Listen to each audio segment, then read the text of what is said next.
Kung mahilig ka sa mga misteryo at nakatagong kayamanan, kailangan mong marinig ito. Ang paghahanap sa kayamanan ni Yamashita ay higit pa sa paghuhukay ng ginto.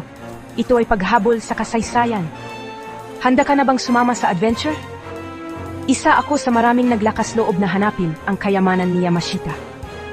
Sabi ng iba, gawa-gawa lang ito. Pero para sa aming mga treasure hunter, bawat pahiwatig ay isang pag-asa. Isipin mo, makahanap ka ng mga gintong bar, mga lumang alahas at mga sikretong mapa na inilibing ng mga sundalo dekada na ang nakalipas.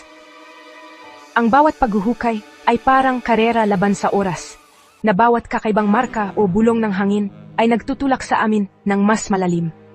Ang tunay na kayamanan? Ito ay ang kilig, ang mga alamat, at ang mga pagkakaibigang nabuo sa paglalakbay.